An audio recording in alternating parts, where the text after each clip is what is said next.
प्रशासनापुढे मांडत आहे।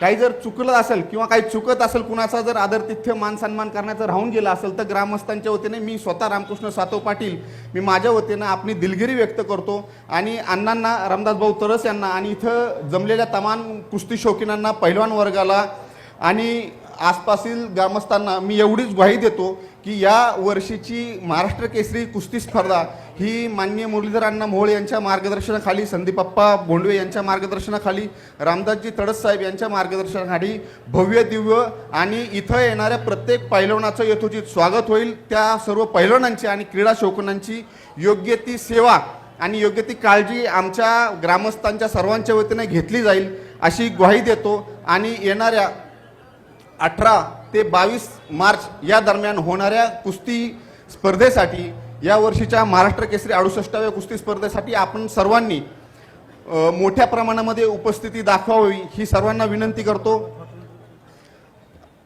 अजून एक गोष्ट इथं सांगावीशी वाटते की या स्पर्धेसाठी जी बक्षिसं आहेत, पहिल्यांदाच 68 वर्षामध्ये एवढ्या मोठ्या प्रमाणामध्ये ही बक्षिसं इथं जमा होत आहेत, परंतु सांगायला एक आनंद वाटतो की बक्षिसं ज्यावेळी ठेवायची अशी चर्चा ग्रामस्थांची झाली, तर एका दिवसामध्ये सकाळपासून संध्याकाळपर्यंत वाघोली आणि वाघोलीच्या पंचक्रोशीतील सर्व जे नागरिक आहेत, इथले व्यावसायिक आहेत, इथले लोकप्रतिनिधी आहेत, त्यांनी एका दिवसामध्ये प्रथम क्रमांकाच्या बक्षिसासाठी फॉर्च्युनर गाडी दिली।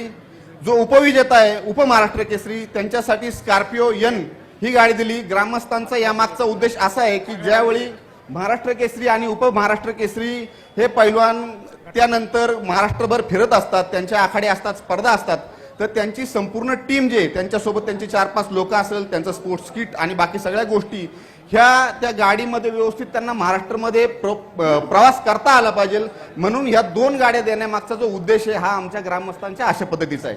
त्यानंतर जे गटातील सर्व विजेते आहेत, त्या गटातील सर्व विजेत्यांना रॉयल एनफिल्डची बुलेट ही आपण 18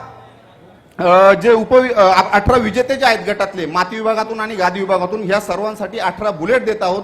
परंतु जे बक्षिसाचा जो बक्षीस देण्याचा जो सिलसिला आहे तो कसल्याही पद्धतीत थांबायचं नाव घेत नव्हता। अनेक मान्यवरांना आपलं बक्षीस द्यायचं होतं आणि बक्षीस देणाऱ्या मान्यवरांच्या आग्रहास्तव या वर्षी आम्ही गटातील जे उपविजेते आहेत ह्या उपविजेत्यांसाठी स्प्लेंडर गाडी आम्ही देत आहोत।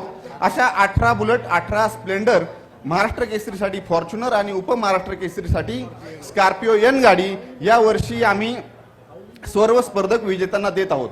यानंतर या सर्व पैलवानांची राहण्याची जी व्यवस्था आहे ती आमच्या भागामध्ये अनेक दानशूर जसे व्यक्ती आहेत तशा दानशूर संस्था सुद्धा आहेत। मला सांगायला आनंद वाटतो की आपल्या भागामध्येच भारतीय जैन संघटनेचं गेल्या अनेक वर्षापासून काम चालू आहे आणि या संस्थेचं तिथं मोठं एक हॉस्टेल आहे, जे की त्यांनी कोविड काळामध्ये सुद्धा आपलं हॉस्टेल हे कोविड हॉस्पिटलसाठी देऊ केलेलं होतं।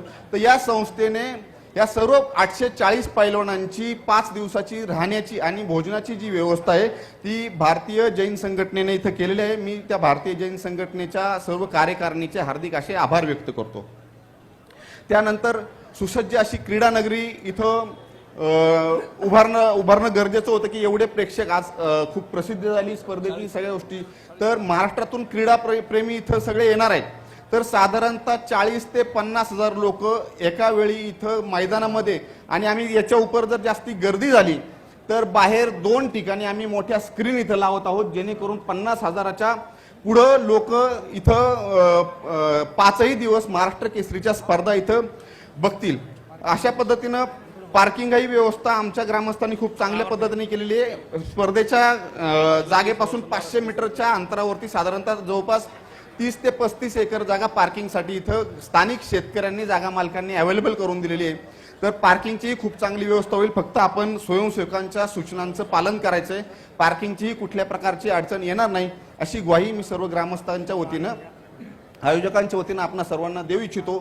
पुनश्च एकदा आपणा सर्वांना एवढं सांगेल की जर आयोजनामध्ये किंवा आजच्या कार्यक्रमामध्ये यथोचित मान सन्मान जर कुणाचा केला गेला नसेल तर मी दिलगिरी व्यक्त करतो। मी सर्व ग्रामस्थांचे, पंचक्रोशीतील सर्व क्रीडा रसिकांचे मी आभार व्यक्त करतो की खूप चांगल्या पद्धतीचं आयोजन करण्यासाठी ही सर्व ग्रामस्थ मंडळी पुढे आलेली आहेत, तर मी त्यांचे आभार व्यक्त करतो। आणि